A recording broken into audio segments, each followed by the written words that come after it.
Hi Ellerslie, my name is Dave, and our hope for today comes from Psalm 51, verses 10 and 12. Create in me a pure heart, O God, and renew a steadfast spirit within me. Do not cast me from your presence or take your Holy Spirit from me. Restore to me the joy of your salvation, and grant me a willing spirit to sustain me. If you grew up in church, you probably know this story. It's found in 2 Samuel chapter 11, and it starts like this. And in the springtime, when kings go out to war, but David stayed back.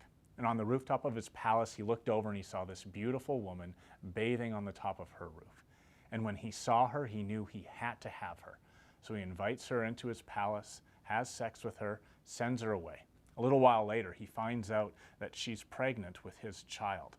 So then David does the absolute unthinkable, and he brings her husband home from war, and he eventually talks to him and puts him in such a situation where he's bound to die. So he's now committed adultery, and he's committed murder.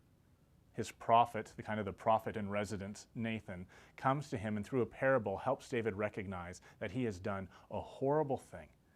And so David just starts to weep. And he cries out to God, "Create in me a pure heart, O God, and renew a right spirit within me."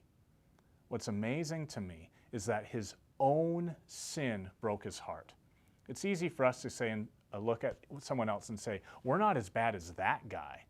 But David's looking in the mirror and saying, I am a terrible person. And yet God still forgives me. He restores unto me the joy of my salvation. And when we read in the Psalms that David is a man after God's own heart, it's not only that he follows God well, which he does so often in his life, but also that David recognizes that when he sins, when he falls short, he owns it, and then ask God to forgive him and fill him with joy. That is our salvation. That is the God who we worship. That while we are still sinners, Christ died for us and is offering us something even better than we can imagine. Our mission as a church is to love people, to love God, and to serve the world.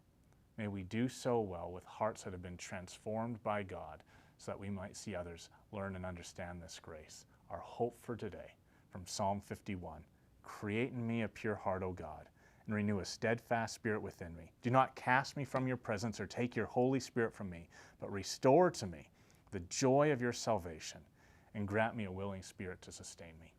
God bless.